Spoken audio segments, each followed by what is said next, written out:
What's good, y'all? It's I Am Chelsea I Am, and you're watching Stay on TV with Ashley Tiffany.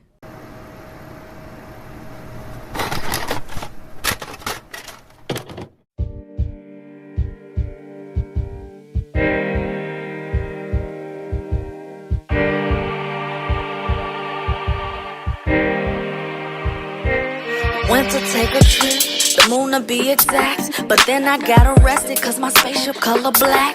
Asked what was the cause, I was peaceful. You know what it is, you're an alien illegal. He said we don't like it kind. I don't wanna scene, I don't wanna cause no panic. But if you wouldn't mind. Hey everyone, it's Ashley Tiffany and you're watching Stay on TV. We're here at Chelsea Table and Stage, and I'm here with the lovely I Am Chelsea. I Am Chelsea. Yes. How are you? I'm good. Yo, you just killed the stage. Thank you. Oh my gosh. I was telling my team that we met a few years ago. Yes. And just to see you here on tour, doing your thing, like how does it feel? It feels surreal. It's phenomenal. Like, I think walking into the show, there was so many things that were just weighing on me because the New York City mandate, there were a number of people that couldn't come because they weren't vaccinated, and there were just a lot of obstacles leading up to the show, but like the show's over and I just feel great about it. So it just went from like down to up, peaks and valleys, you know? Yeah, so. And I had to come and like support you. I think appreciate you're so you. Talented. Thank you. And we're gonna jump into the new album, but first, like, Yes. how has your mindset been throughout this whole pandemic, like as an artist? It's been highs and lows.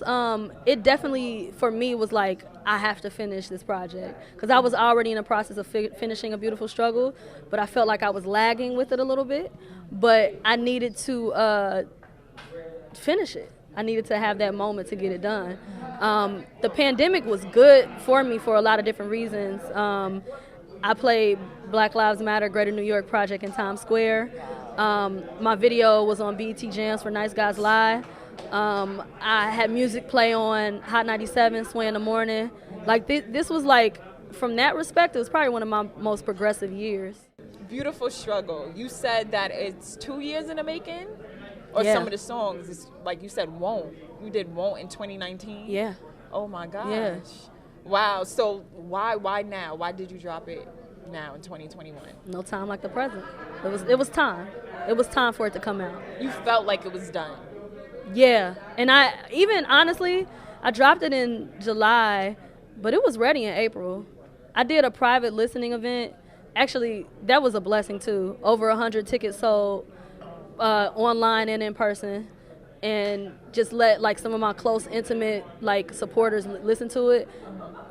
Took some tweaks from it and went from there. It was done. It was done in April. It was done. It was done. And do you have a favorite song from the project? Like asking you to choose a child. A favorite song. A song I'm probably most proud of is Both of Us. Okay. Because it was very trying with the mixing and mastering process. And like, we just had to be really creative with a lot of things, and it came out great, in my opinion. And Both of Us, that was with your parents. Yes. Oh my gosh. Yes. And I love the interludes. Yes. The family interludes. It was so good. Thank you.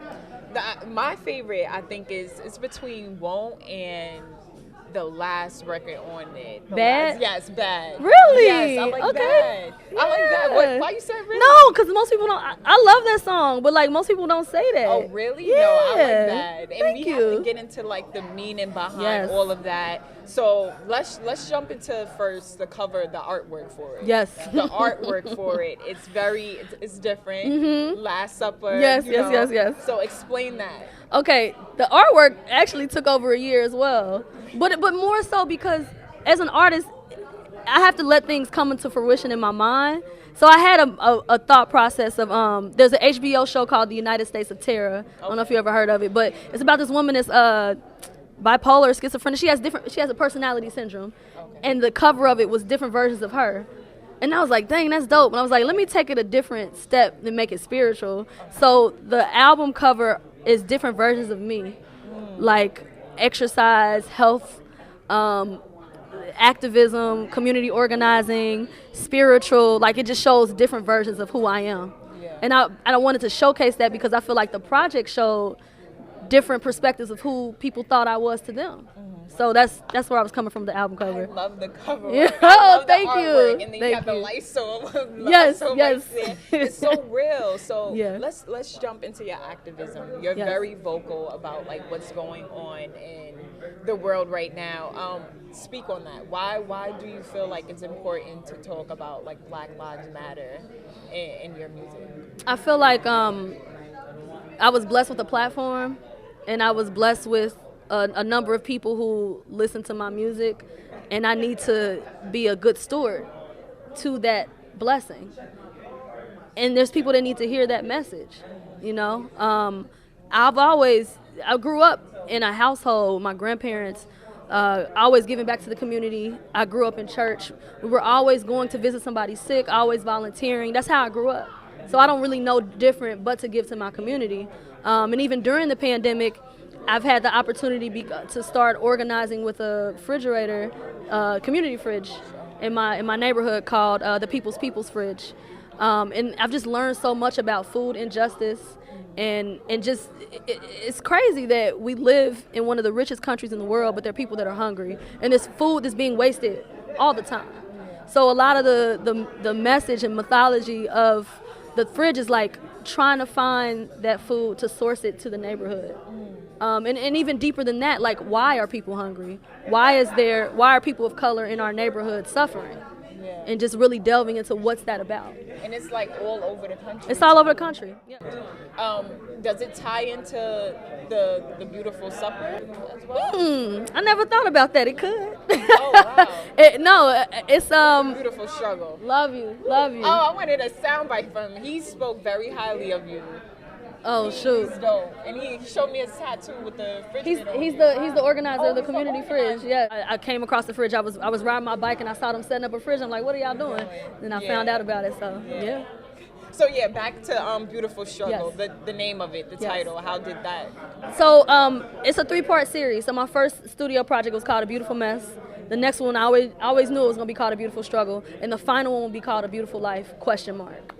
Oh, question mark. Yeah. So when is that going to be released? Like next year? I don't know. Let me work this one. Let me see how it's gonna happen. Let me make it Okay. shake with struggle, and then Yes, let's stay in the present. Because I like the present. no right time now. like the present. Yes, you know? no time like the present. And oh my gosh, we're in New York. Yes. But you're touring right now. Yes. Talk about the tour. Yes, so it's the struggle tour because it's been a struggle, because we know that during the pandemic, like, people not playing like they used to, but you know, we get through it. It started in Brooklyn. I had played a music festival in Pennsylvania following that. I just came from Dallas, Texas. They showed a lot of love. They bought a lot of stuff. I loved it. I also have family down there, so that was great too. Here I am in New York City, and then next Wednesday I leave for California. California. Oh my gosh. Yeah. That's amazing. What like, do you like touring? I know you like Love it. touring. I love it. Yeah, Get what- me on the road more. Wow. Who got a show? You know, like.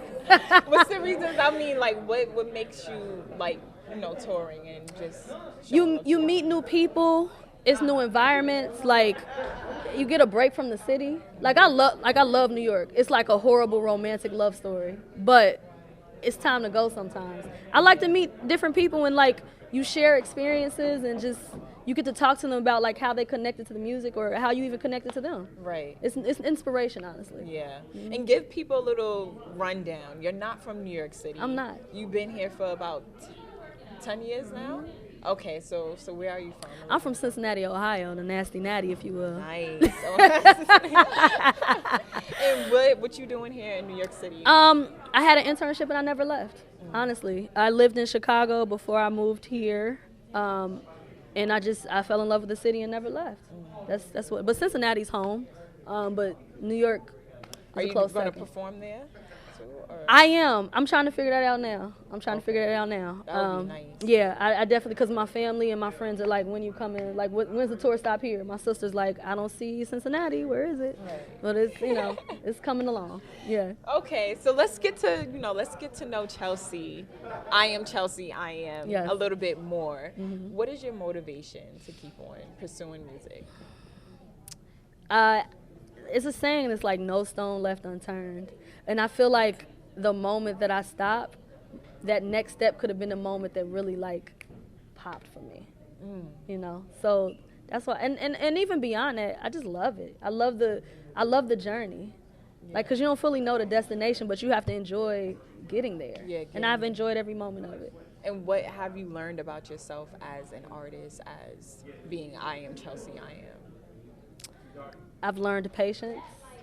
It's definitely a lot of good things come to those who wait scenarios. I don't think that when I first started, I could have imagined that I would have been performing here, performing in Times Square, performing at Blue Note, like, and all of these things just sort of came together based off of people that I met on the journey. It was never a reach out. Descendant is my family. I met him doing music. He was the one that put me on the Times Square. Blue Note, a friend of a friend.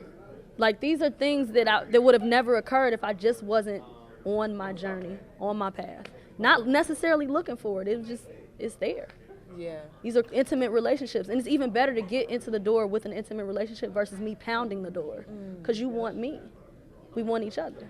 Oh, wow. And you think that, music made you more spiritually centered in a way, or? I would say spirituality has always been a part of my life. I feel like there was a series of events that probably made me more spiritually centered, but music was the foundation that held me down in the midst of those events. So. Okay. And where would you be without music? I don't know what I would be doing. I don't. It's always been music. I don't know. I don't have an answer. It's just music. Always music. Yeah. Okay. Yeah. Okay. Yeah. Always music. Okay. So, all right. So let's get. Except my mom said growing up she thought I was going to be a visual artist. A visual artist. Because I used to paint shirts, like in high school, and I think she thought that was going to be more of my artistry versus music, but I didn't see it. I guess she did. I don't know. And do you have like a most proudest moment on your journey so far? Maybe the Times Square moment. So talk to us about that. You said it happened last year. It's like June or July of last year. And during that whole time with George Floyd and everything, it's like, what do we do? What can we do? What can we do to actually make a change? And I had the opportunity to perform in Times Square, and it actually felt like I was making a direct impact because these are thousands of people.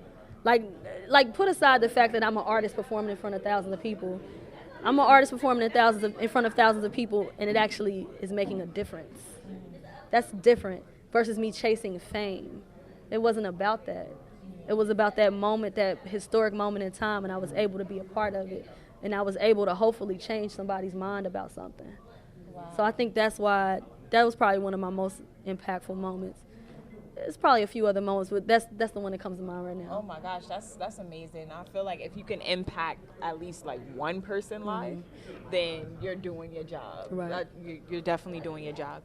And why should we stay on I Am Chelsea, I Am? Why should you stay on I Am Chelsea, I Am? Because, I feel like I'm about to be super braggadocious, but I don't care. A lot of independent artists not giving you lyricism like I am. They're not giving you storytelling like I am. They're not giving you stage presence like I am. I feel like, especially in 2021, the art of live performance is lost. How many of your favorite artists, you're like, dang, you sound really good. You go see them live, you're like, why are you singing over the track? I know. I can listen they to the need track performance at tracks, yes. You know what I'm saying? Yeah. Like, I'm giving you a live show. I'm giving you an experience that you can't get on Spotify, that you can't get on YouTube. Yeah. This is a night I cannot replicate, but I know that you had a good time. Yeah, and you interact with the crowd and everything. I think overall, this is their first time hearing you perform. Oh, okay. And it was amazing. They was like, nah, she's really dope. And I was like, yeah, she is. She's more than dope. I know. No, she's more than dope. I'm like, nah, we have to go to this. And I'm happy that, we got to, witness you here. But Yes. also, I want to do a studio interview with you, Oh, too. yeah. Of course, Let in me the know. future. But I wish you nothing but the best and everything else. Yeah. Anything else you would like to add? I just also want to say for you, to watch your growth and journey as a journalist, to be like, oh, I had this interview years ago, but your growth has been exponential. Like, I'm super proud of you. Thank Seriously. you. Nah. Come on, stay on TV. Yo, Let's go. Yo, well, you always got a home here. Thank you, can always pop up here. Like, hey. But yes. All right. So Yes. we're tuning out, guys. Thank you so much. All right. So many questions. Oh, I just wanna say, how did it get so bad? How did we get so wrong? I knew where I was going, but now I don't know where to go. How did it get so bad? How did we get so wrong? I knew where I was going, but now I don't know where to go. Let me hear you say, bad, bad, bad, bad, bad, baby, bad, bad, bad, bad, bad, baby, bad, bad, bad, bad, bad, baby, bad, bad. Woke up with a page, the two to be exact, 'cause my hair is different and my skin tone color black. They don't see the bars, they don't see the faces. My struggle invisible and nobody is racist. So what you telling me? It don't matter till it's on TV. Familiar, babe. Another black body with nobody to blame. How did we get here? GPS says I'm on